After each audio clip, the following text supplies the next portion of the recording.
All right, this week on Ask Dr. Lori, an interesting topic. It has to do with finding the best diet for you. There's so many diets out there, Dr. Lori. Someone says, hey, try the paleo diet, try the high carb, low carb, high protein, low protein. What I love Keep about what you have to, I know, keep on going, right? going. There are tests out there to find what diet best fits who you are because one diet doesn't fit all, right? Exactly. And I think that's the most frustrating thing for me and my clients alike is what is the perfect human diet? And we keep hearing that perfect human diet thing, but there is no such thing as a perfect human diet. And actually, I wrote about it in my book that's going to be out later this year. But the perfect human diet is a diet that works for you, that gets you to your optimal weight and where you want to be, and optimal wellness of where you need to be. So that's the perfect human diet. But there is 6,000 nutrition books out there. There's 6,000 diet books out there. It is so confusing for the regular consumer to try to figure out which one is the best for them, especially when every single book says, my diet is the perfect human diet. And it's completely false. Completely false. It's misleading. And we can't have the consumers trying to figure out, I mean, how many more books are you going to try? How many more diets are you going to try and fail and then fail and then fail? So, yeah. So we need to turn to science, and there are tests that can determine that, and there's multiple types of tests, right? There are some really cool tests. And this is something that's very cutting edge. And it's something I started learning about last year. And there's a new topic that's been kind of a buzzword out there, and it's called nutrigenomics. And so nutrigenomics actually takes a look at modifiable nutritional factors that can affect your DNA, but actually taking a look at genetic markers that are going to tell you your human story that's inside you personally so that we can personalize your nutrition and your exercise program based off of your genetics, your genetic alleles that we're going to take a look at specifics of those. And then we tailor a program based on your body.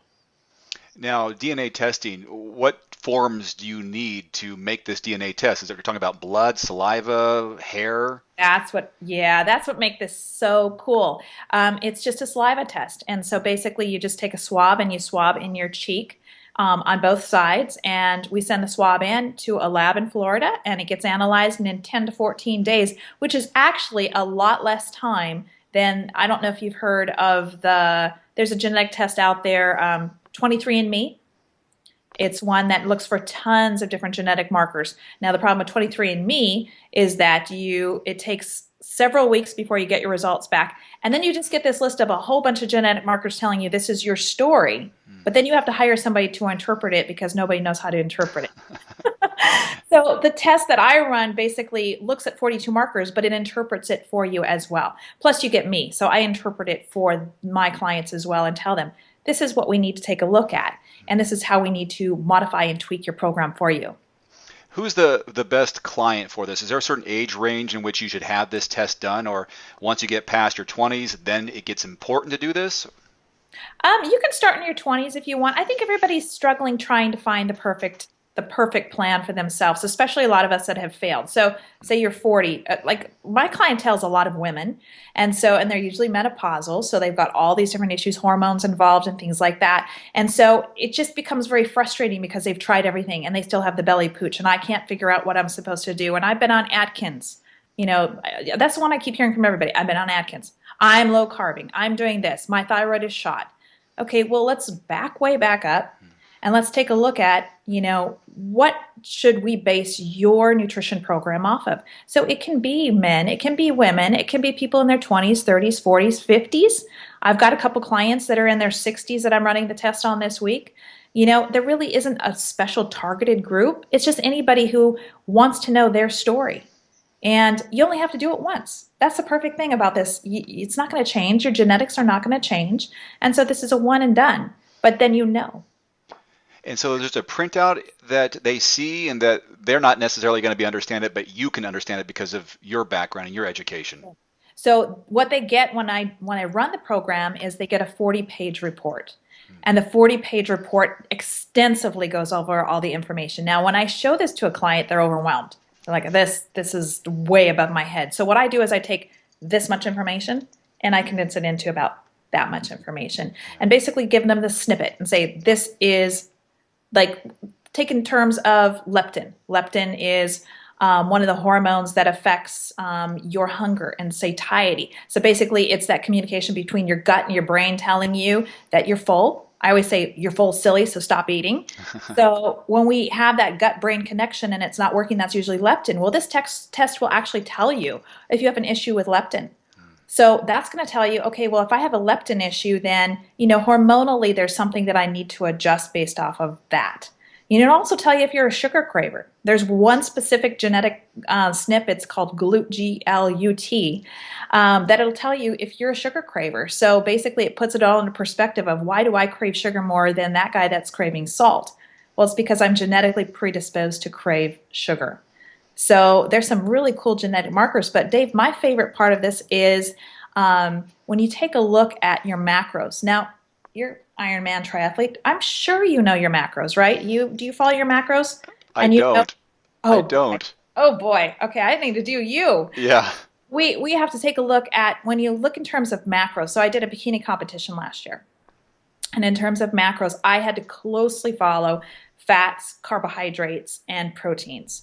And I would put this into MyFitnessPal, which is a free app on your phone. And I have all of my clients use MyFitnessPal. And it's good to plug that because it's free. Mm-hmm. So basically, when you get the genetic test, you'll know exactly what your macros are supposed to be based on your DNA type.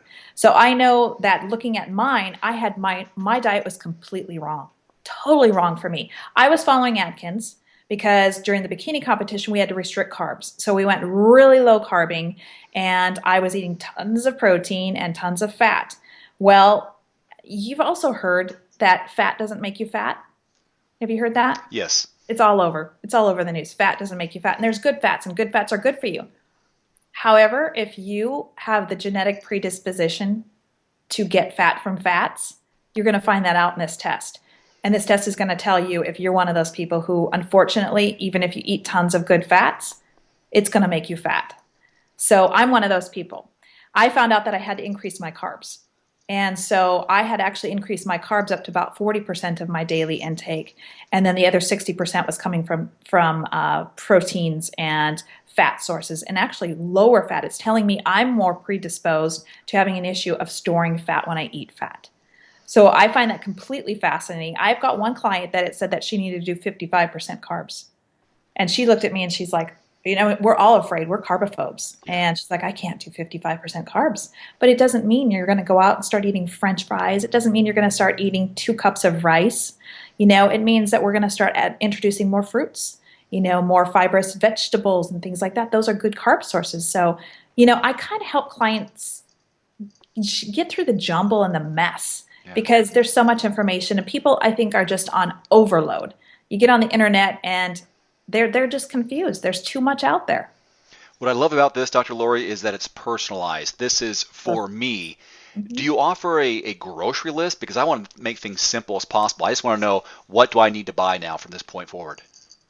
A grocery list for your food, or what do you? Yeah, if based on what my tests come back, say, okay, here's the foods that you need to eat, or these are the ones that make you the healthiest. This is the diet for you. Is there just a list that you kind of give us? For just in general with my clients, I kind of have an equation that I follow when I'm doing nutritional consulting with my clients. So I base it off of being just very savvy with don't eating no GMOs in your diet, because those are very inflammatory for your body. I try to keep them away from a lot of gluten-containing products, bread products, potatoes.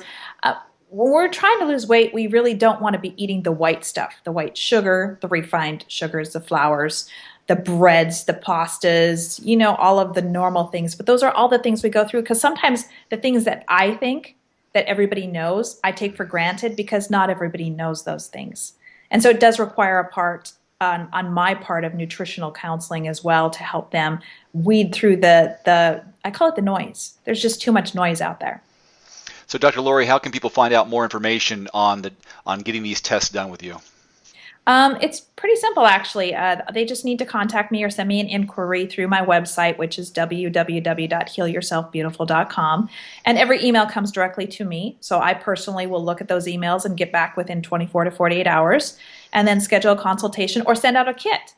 In fact, I posted something on Facebook just today, and 3 people requested kits. And that's the beauty, too. You can be anywhere in the United States.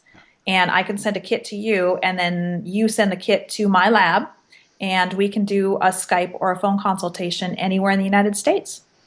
Well, in addition to visiting healyourselfbeautiful.com, if you have a question for Dr. Lori, use the hashtag Ask Dr. Lori on Facebook, Twitter, or on YouTube, and she'll get back to you. All right, Dr. Lori, thanks very much.